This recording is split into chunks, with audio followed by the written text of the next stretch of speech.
it's so tricky for me still to Mm. have the gratitude part wrapped in the loss. And I Mm. know that's kind of like Yeah. the next step in my evolution of this. Um, but I'm more than 20 years out from the experience, and it's a daily kind of conversation with a part of myself about that experience. I'm still trying to make sense of it. Um, and when you were talking about the dream and that she seems in a better place, that's been my experience too. And even during the Shiva, when I could fall asleep for a nap, I had such a hard time sleeping during that time. I would dream about her becoming younger. And I would ask her, "What are you doing here?" And she would say, "Oh, I'm sorry, I'm not supposed to be here. I belong somewhere else." Like we were both confused about where she was. We were both kind of trying to bury her at the same time. It's quite the Mm. mind fuck. But I Mm. think making space in our life and our living life for the dead and for death is one of the hardest human missions we're given.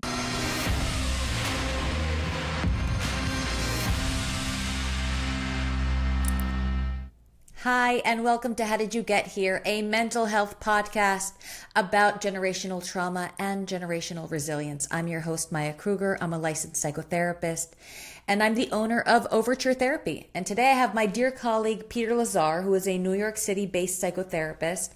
And he has some very interesting specializations. I mean, addiction, families of those who have lost ones to suicide, and people that are in the process or in the state of peri-divorce.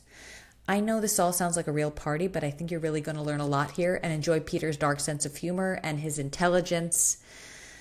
Some of the things that we talk about here are Jewish grieving customs, the capacity or the incapacity to hold good after trauma, and our respective dead moms, as one does. He's also in a rock band, which I find pretty cool, and I actually got to see them a few weeks ago, the Bad Gummies, and they were amazing. So trigger warning for addiction, suicide, and dead moms. Without further ado, here is my conversation with Peter Lazar. Enjoy. You got a new office in Rye. This is very exciting. It cuts your commute in half, and you have an office in the city. And then I asked you, who do you enjoy working with and why? Yes. So my passions in working as a therapist focus on, of course, people with substance use disorders. That had been my original passion, and over the years, I developed very strong interests in working with parents who have been through a divorce and have to learn how to navigate a post-divorce relationship with their ex-spouse or partner. And also working with people who have had family members or people close to them commit suicide. So you're really comfortable working with people that are in the midst of it, like in it. Yeah. What do you know about that experience? Because it sounds like, I mean, you clearly have an affinity or a connection to people that are in that state. Well, sure. My immediate family, we experienced a suicide about 30 years ago. And obviously, it had a profound impact on our family and something that we all carry with us. And, it's been a challenge, but my family has many stories about challenges. And the one thing that I can say definitively about my family is that we're very resilient. So, it is something that obviously affected all of us in a profound way, tested our faith, tested our relationships for sure. And yet here we are 30 some odd years later and, in a relatively good place despite living with the loss. So it's not just a regular loss, though, because suicide has a very different flavor to it and also a very different societal perception of it. How has it changed you? Well, one of the things that I experienced over the years was a profound anger. Anger about the loss, anger at my loved one, anger. Sometimes it would come out sideways in relationships. And so, it's something that I really had to face and deal with. um, and certainly have done a lot of work in that area. Um, and one of the things that I think that anybody who's been in my shoes, anybody who has lost a loved one to suicide, is I think the hardest part is learning to live with the unanswered question, which is why? Why did this happen? Why did this person do this to themselves when they should know that how much they were loved? And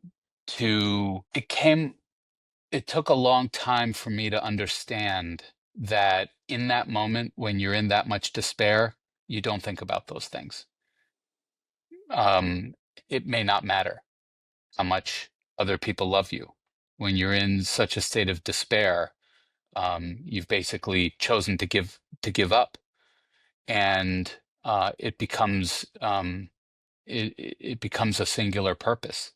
And the people who are left to live on very often feel a range of feelings and have a range of thoughts about, was I not enough for them? Um, could I have helped? Could I have done something differently? Did I see the signs? How could I have not seen this coming? And and the loss is profound. And so one of the things that I've discovered in my Jewish tradition is that we look at the antecedents of suicide as an illness, that this person really um, had an illness, and certainly a mental health illness. And at the end of the day, that's what it comes down to. And so that gave me the gift of perspective and enabled me to come to a place of forgiveness. And even though it's something that I'm going to have to live with for the rest of my life, this profound loss, this empty space, it gave me the perspective that I needed to move forward in my life and live it, really live it. Curious about this Jewish perspective to it. Two thoughts come to mind. The first thing is the quote, and I'll translate in a second, but Hakol tzafui ve'reshut netuna, which is a quote from the Bible, which is everything. I'm going to do a terrible job. I'm going to butcher the shit out of this, but everything is to be expected and we have permission to change it, essentially. Like it's already written, but there are editing choices that we can make. Our Hmm. fate is, yeah. So when I lost my mom when I was 18, Hmm. I really struggled with the whole Jewish aspect. So I'm really curious about your thoughts on this because the other component was that according to Judaism, the neshama knows 30 days before that they're about to peace out. And Hmm. I found that so profoundly offensive that if she knew, she couldn't give me a heads up, or like she should have known that it wouldn't be tolerated well, that I was not built for that loss, that it would be too painful. And even though it was not a suicide, it was experienced as an abandonment. So the spiritual aspect here, it has taken me a long time to like befriend it and not see it as further proof that I was screwed over in this case. So Hmm. how did you find strength in Judaism here? Because you're talking about kind of like a medical model here. It's talking about um, like a mental illness. So to look at these Hmm. people as people that are sick, what does that give you distancing? As in, um, she wasn't in her right mind, or that person wasn't in their right mind, or this isn't who they are, or curious about that. Well, it gets a little tricky there, right? Because there are people who intentionally commit suicide because they have a physical illness that they don't want to carry with themselves, and that they don't want to carry. And so we call that doctor assisted suicide, or, for example. In this case, I think in my case, I think it was um, a, a mental health issue that couldn't be helped, that this was just that she had, or talking about my mother, of course, that she carried with her a lot of pain, that she tried in many different ways to resolve and couldn't. Um, for me, I gave up on my faith afterwards. After the funeral, I had a lot of difficulty stepping into a synagogue. I had a lot of difficulty keeping Shabbat, um, and engaging in other Jewish traditions. I had a lot of difficulty going to other people's events if it took place in a synagogue. Um, and I won't say that I became an atheist. I just my the foundation of my faith collapsed. And I think that was actually helpful for me in the long run. How? Well, it enabled me to sort of wipe the slate clean over time with God. When I had struggled in subsequent years with addiction, and when I got sober 19 years ago, I was given an opportunity to explore my relationship with God. I was very hesitant to get involved in 12-step recovery because of the God thing, as many How people who are present resistant to though? it may call it. Yeah, Where was God in Judaism before the suicide though? How present was that in the home? didn't know, didn't know. My relationship with God sort of worked through my family, and it was more of a didactic experience than a emotional and spiritually connected experience. It was because we're Jews, this is what we do, and this is why we do it. And if you fall down after being a wise ass to your parent, then God punished you, you know? Right. Um, and before I make it sound like I'm vilifying my family, I'm not. I think that they very much have a beautiful faith in God, which has evolved over time as it has with me. Um, but when I stepped into the rooms and I was very skeptical about having to explore this relationship with God, what they told me was take what you like and leave the rest. And that gave me permission to have this blank slate and to call a truce with God, and to be able to say, okay, so how do I want this relationship to go? How do I want this relationship to work out? They told me that God was the toll-free call, which means that God was always available for me and wasn't going to judge me. And so that was the beginning of my journey reconnecting with my Judaism through my relationship with God, not the other way around. So when you started to connect with God in this new way, it's a toll-free number, you're not going to be judged. What was that like? Because I often think about a relationship with a higher power or God or religion. Um, it's almost like a parentified role, right? I'm reaching out for help. I'm allowing myself to be vulnerable and needy and a mess, and Mhm. not knowing. And when you lose that parental figure in your life, for doesn't matter how they left, it can be really scary to trust another entity like that. So how did you start to build that to the point where you can call that number 24/7?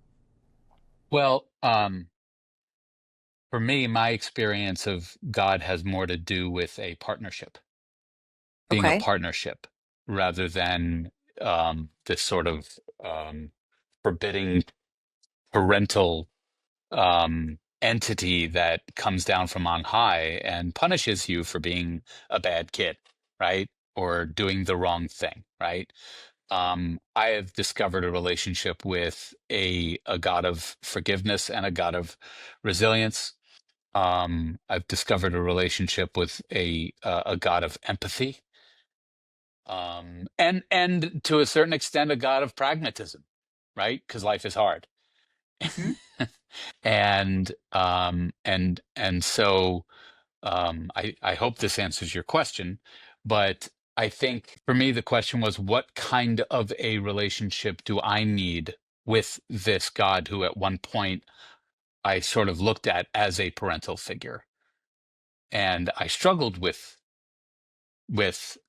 that concept because of my experience losing my mother to suicide and experiencing her mental illness in the years before that. So I had to sort That of does make sense. rewire my brain. I had to rewire my brain around this concept of what it means to have God in my life, and that opened up a channel for me to re-engage with Judaism.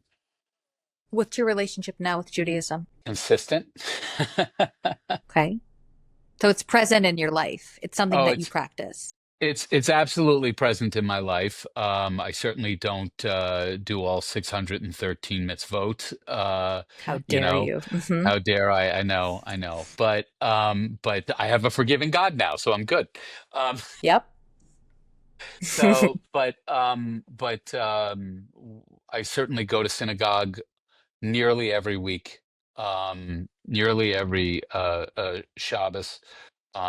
I've taken to wrapping tefillin and saying prayers in the morning, which I find so grounding and such an act of love and for myself, and um, keeping that channel with God open and alive and electrified. Um, and Obviously, I love the holidays, and I've been engaging more in programming at my synagogue. And literally 2 nights ago, we had a program on death and dying. Yeah.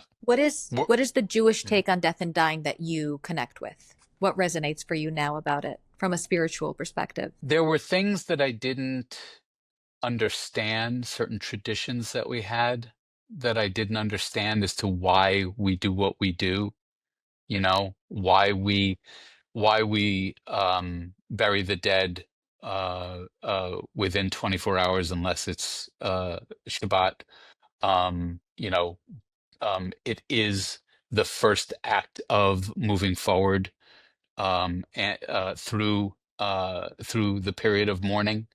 Um, it is sort of that starting gun point for engaging in the act of mourning and leading to that place of going through what you need to go through in order to move past the loss or move along in life with the loss, um, and give it some perspective.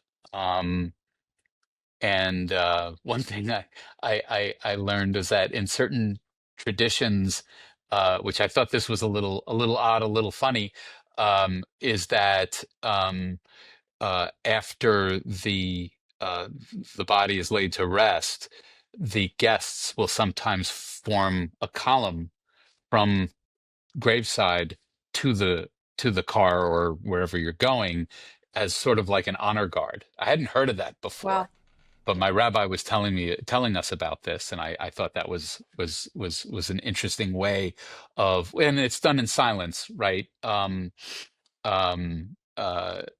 As a way of allowing the people who have experienced the loss, the loved ones of the person who died, just a way of looking at the faces of the people who showed up for them and experiencing that love Did without you the feel? awkwardness of "I'm sorry for your loss" and all of that. So yeah, Oh, I have a mouthful about the sentences that people told me in my mom's Shiva of may you never know sorrow. I was like, yeah, that's, but it's gonna happen. All these sentences didn't make sense to me, and be strong, and I didn't want to be strong. But I love this idea of like a silent line just following you and honoring you and shepherding you essentially into this new life experience of living with loss. yeah, Do yeah. you do you believe in an afterlife or in connecting with your mother's spirit or her soul? It's so funny that you asked that because I've been thinking about that lately, and the answer is I don't know yet. Okay. The answer is I don't know yet. I'd like to think there is. you know. I do believe in the concept of the neshama, right? Okay. Where, the soul of a person or part of the soul of a person may exist in their descendants, and that you'll sort of experience their descendants. You'll experience the aspects of your the one who you've lost, their values or their personality through other people, you know. And so I that is something that I do believe exists. I just don't know yet in my heart if I can sign on for this place of existence after we pass. I'd like to think it's true, but I just don't know yet. Do you ever dream of her? I do. I do. What's that like? Uh, um, well, um, sometimes the dreams are a little tough, you know, re-experiencing some of the rougher times.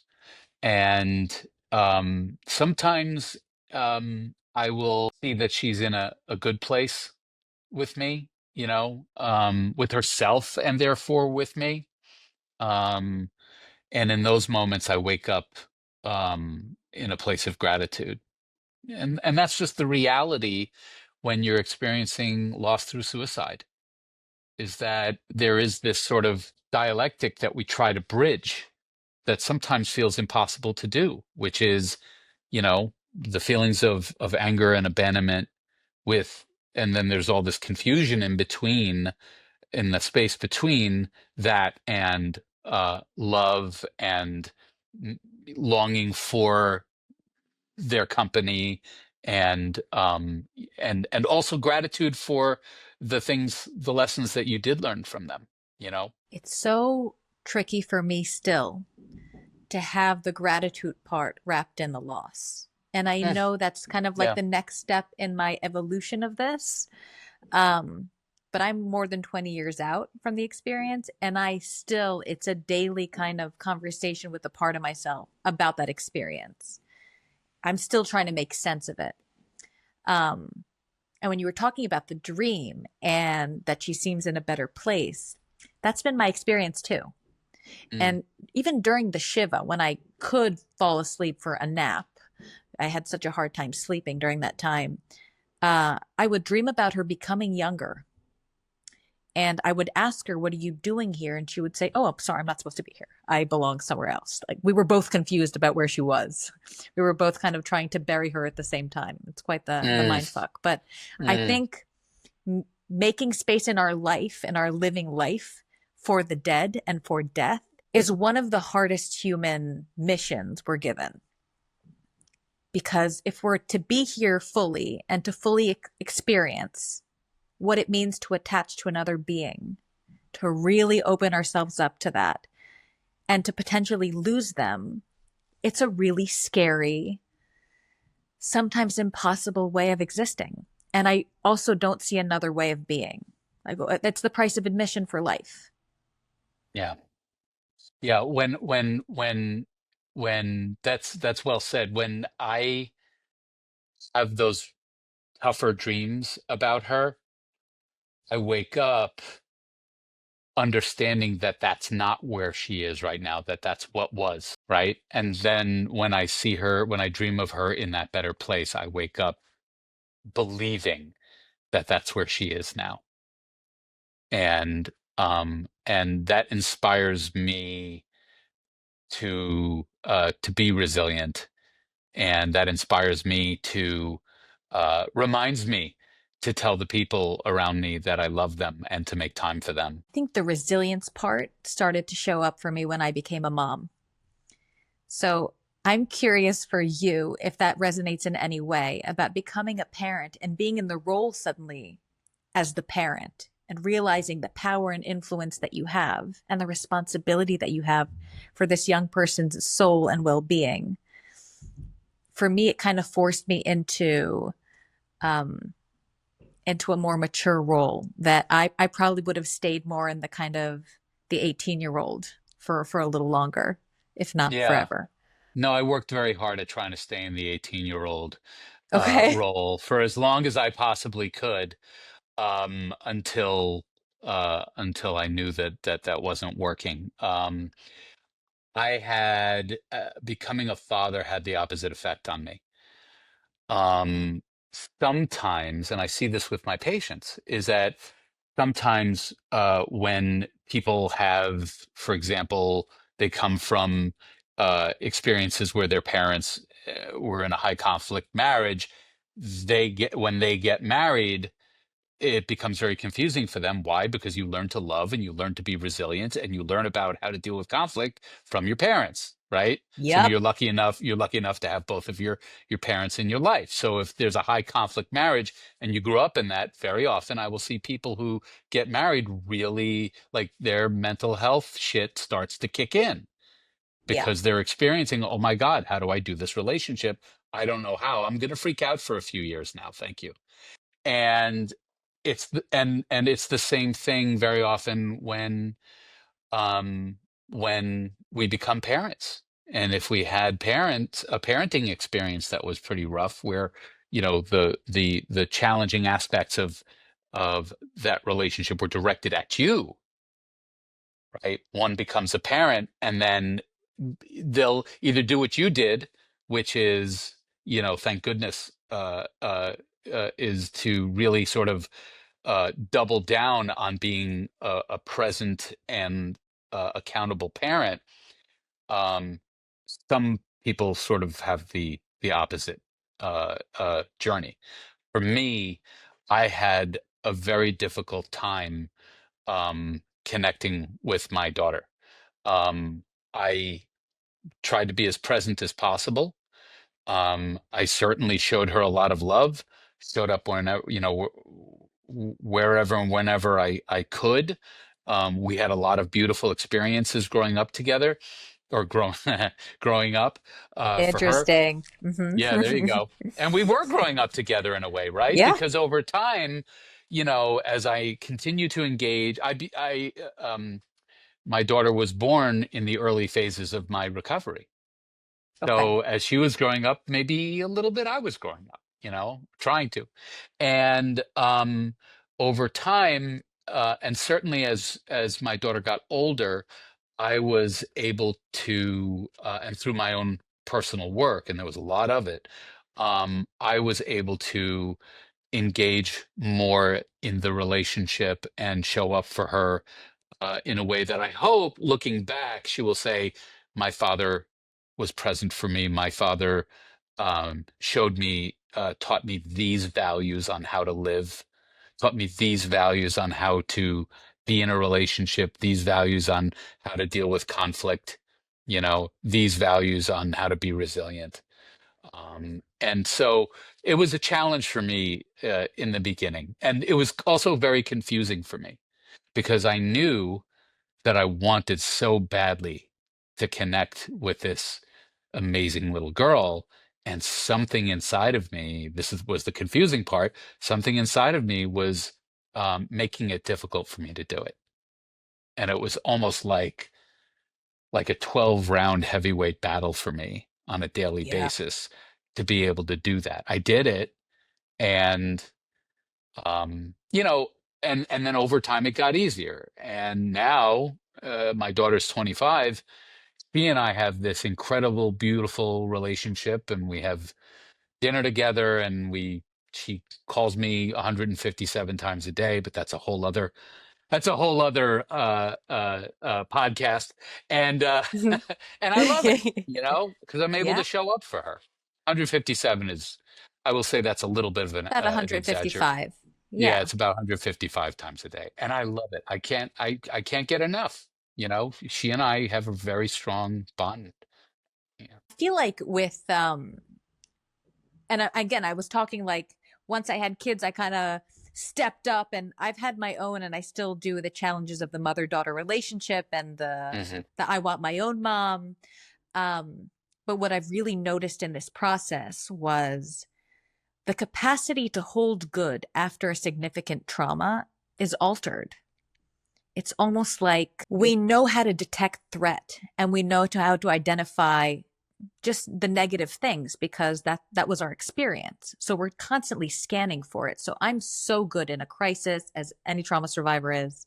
We're amazing. We are the people to call. We know exactly what to do, and then we'll collapse after and, hide underneath the table in fetal Hmm. position. But while Hmm. it's going, we know exactly what to do. But the capacity to be with the good, to just enjoy this amazing little person, to be with the innocence, to just accept that this is a good constant in your life and it won't be taken away, and not focusing on the what if it is the challenge for me. And I think a lot of the work in therapy, in my own personal therapy, and in the work that I do with my own clients is how do we increase the capacity to hold good? For some people, I think it's a longer runway than others. Some people come to us who are so traumatized in this case, the loss, that they're just trying to figure out how to not feel as awful as they feel in that moment. Over time, you walk with them as Virgil did with Dante, um, uh, uh, and helping them experience life for what it is. That there are times when, when things are going to happen that are terribly unpleasant, like paying taxes. And then Awful. there are times awful. Traumatizing. Yeah. And then, yeah, for some, yes. Yeah. Talk to my accountant after. Again, a whole other podcast. Um, Okay. and then, and then, uh, uh, helping them. I think from the work that I do with them, it's helping them notice when things maybe aren't so bad, when maybe somebody did something nice for you, or maybe will catch you doing something nice for someone else and you didn't realize you were doing that, you know?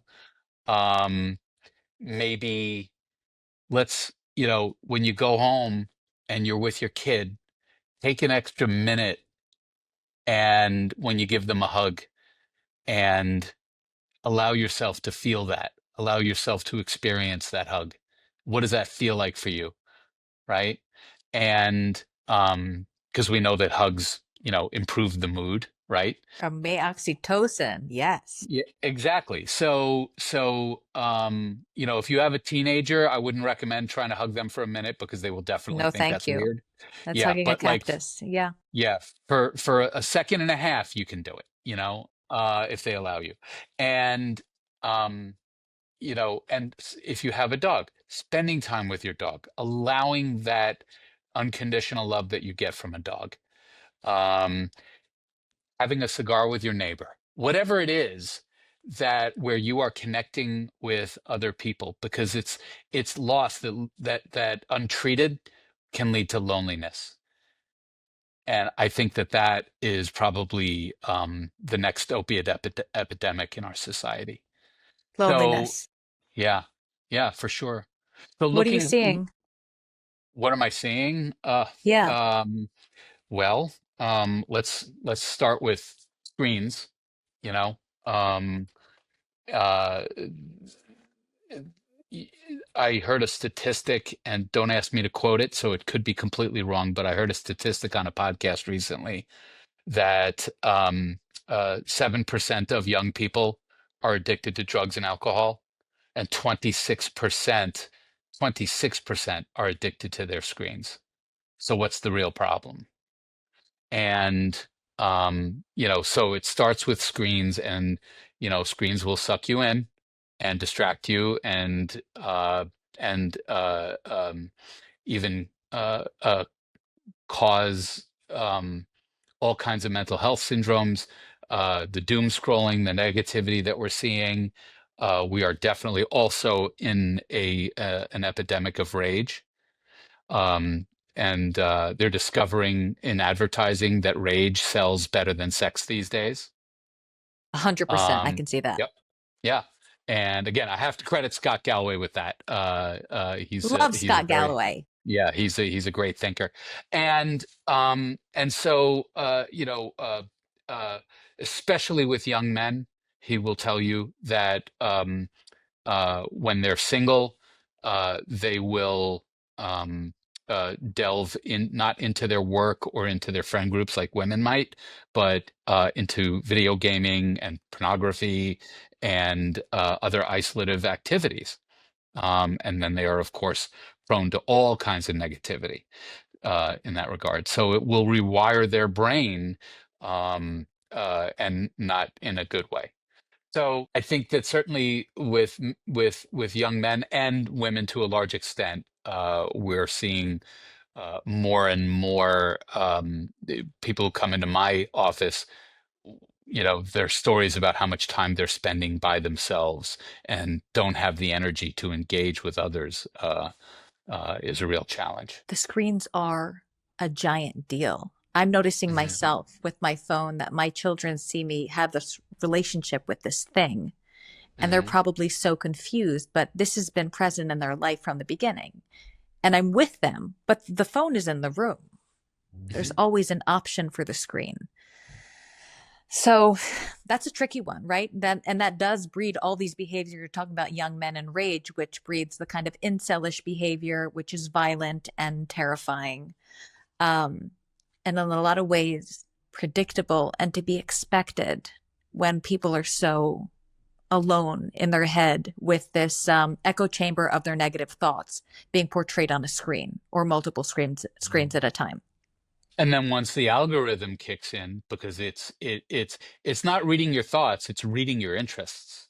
Yes. So, although it feels like they're reading our thoughts, it's reading our interests. And so once that algorithm of negativity kicks in, what do you think you're going to get? You're going to get more negativity on your screens. When you were a parent before screens kind of really took over, Hmm. how Yeah. different do you see parenting being? Because you work with people that are in what you define as peri-divorce, right? Before, Hmm. during, after. Yeah. Um, how present are the screens in those conversations? Oh, that is absolutely. I will make a point of talking about that with them. One of the things that I find personally upsetting is when I'm in a restaurant and I see a kid on their iPad. And I mean for the whole conversation, for the whole dinner. And so basically it's a challenge for me to watch because I see what's happening is that and by the way, other people will be on their phones and things like that, and what's not happening is that they're not connecting. They're not talking to their kids about their food, about the are you enjoying the food, what would here are your choices, what would you like, you know um the kid is not paying attention to how the people at the table are treating each other or regarding each other. The kid's not paying attention to how they're speaking with the server, So the kid is lost in this cartoon that they're watching or this video game that they're playing, and there's no attention being paid to the world around them. And it's when you're out and about is when you learn how to deal with people you know so that's something that really frightens me, although I remember about 10 years ago, um, when I spent a little time in mental health facility marketing, and I brought a group of therapists from New York down to our facility near Nashville, Tennessee, and we were in this Cracker Barrel in Dixon, Tennessee. And here we are, about 8 or 10 New Yorkers, most of us dressed in black, on our Of phones, course. hardly talking to each other. And somebody, I don't remember who, looks up from the table and goes, "Something weird's going on here." And we're like, "What?" And she said, "No one's on their phone." Wow.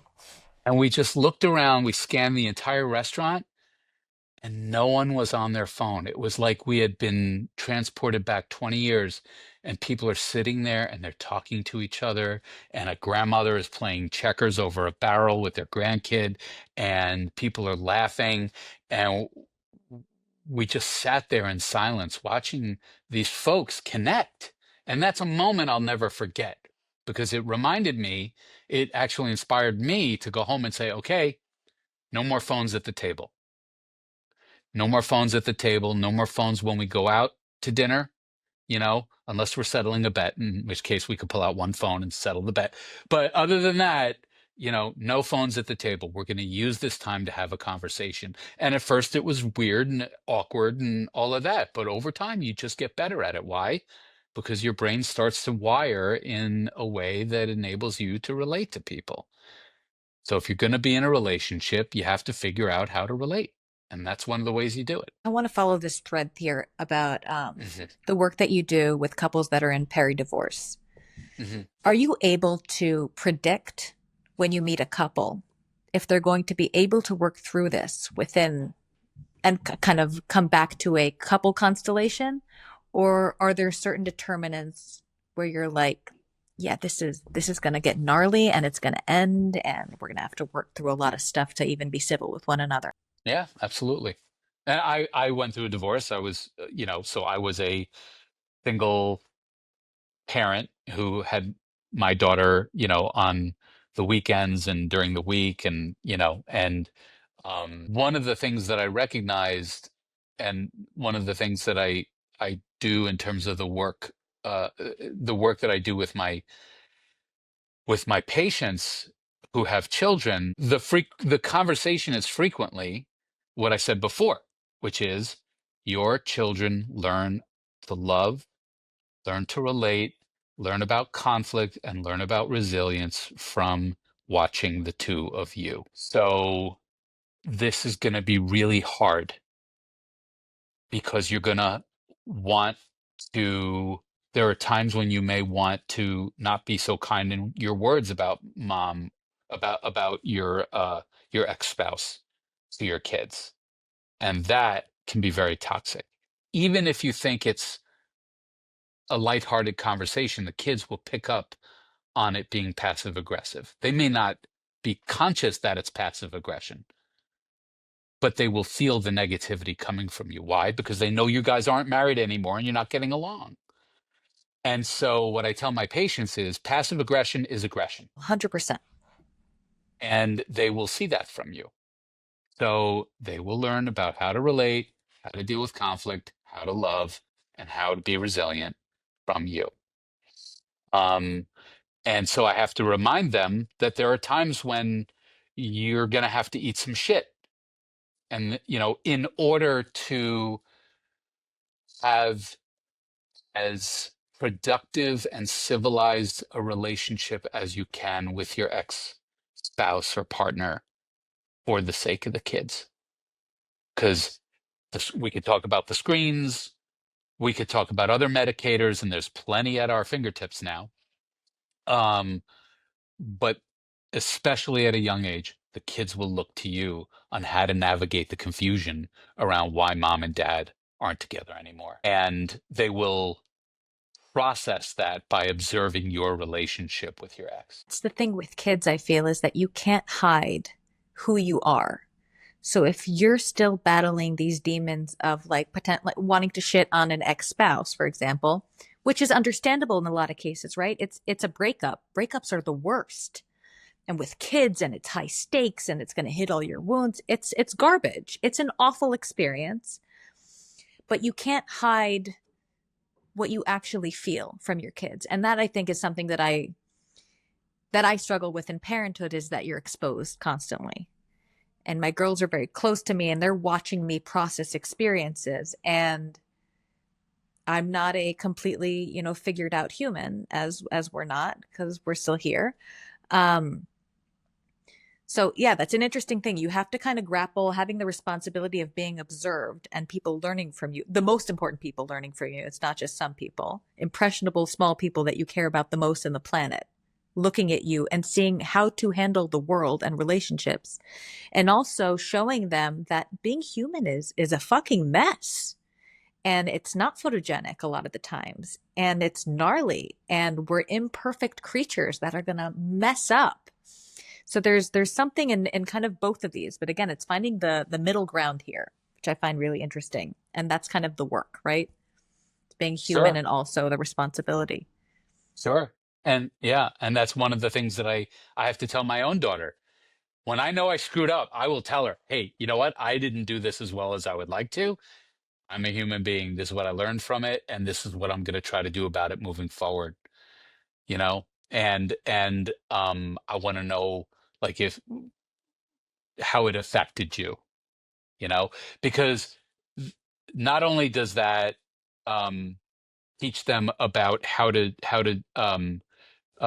to deal with difficult conversations and difficult situations in relationships and taking responsibility. It teaches those values about, um, um, as my manager from McDonald's used to say when I was 16 years old, clean, clean as you go, clean as Mhm. you go, right? So that's one of the things that I tell my daughter is that in relationships with money and work, you clean as you go. Deal with things Yeah. in the moment. You know, it's okay to take a breath. It's okay to take a beat. It's okay to ask for help. It's okay to run something by somebody, but don't let it go too long because the story tends to change over time. What do you And mean that's by when that? The things get stories. because that's when things get messy, revisionist history, or we start to sort of convince ourselves that Um, what happened didn't actually happen, or it didn't happen that way, and you know, we start distorting the facts to fit our theories. And the next thing you know, you're having a conversation with somebody in conflict about something that is very different from what actually happened. yep. I've been guilty of that for sure. Yep. Um, there are two more topics that I want to ask you about. The first one is I really want to hear there's a story of resilience in your family history that I really want to hear. And the second one is um you're not like a regular therapist. You are in a rock band. And Yes. that's very interesting to me as someone who's trained as a creative arts therapist. The role of music in healing performance, specifically rock music, there's something so cathartic about it that I've personally experienced. So start with the family history part and then bring us to the stage. Okay.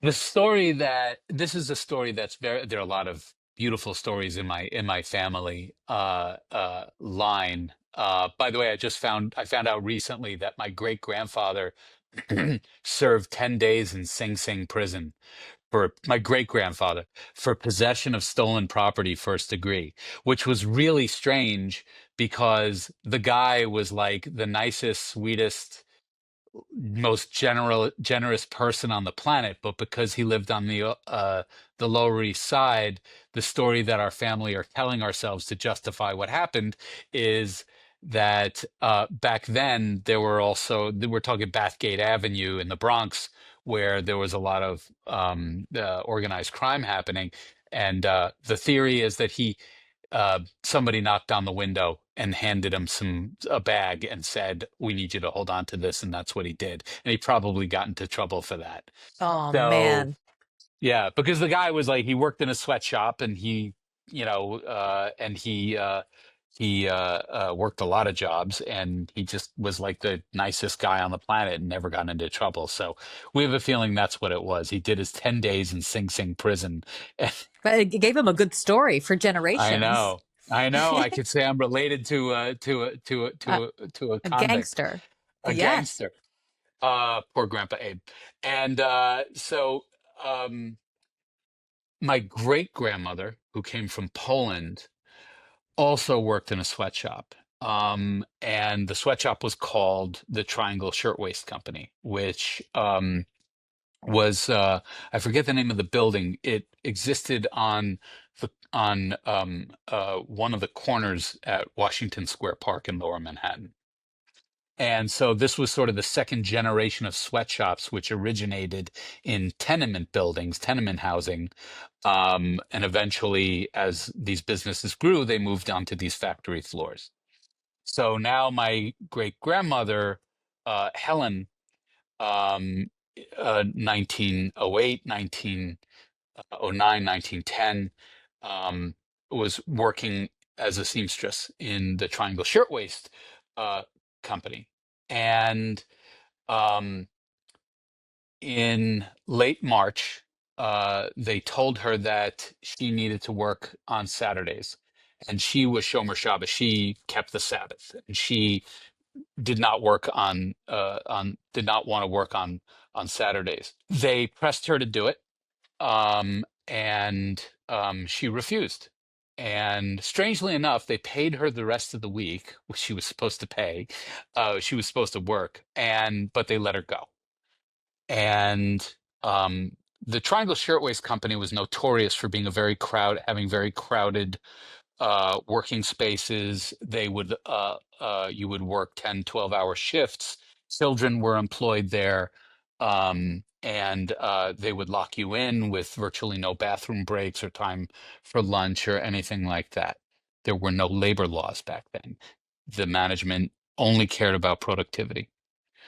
So on March 25th, 1911, somebody flicked a cigarette butt that they thought may have been extinguished into a waste bin, and the entire factory floor quickly went up in flames. People were Jesus. jumping from windows to their death. It was, I think, 8 or 10 stories above. And I want to say it was close to 150 people died that day. Um, the thing that is important to our family is that my great grandmother Helen was pregnant with my grandpa Joe at the time. And so that becomes an existential story for anyone in the following generations, that it was because my great grandmother had this very strong faith and this conviction and adhered to her values, I'm alive today.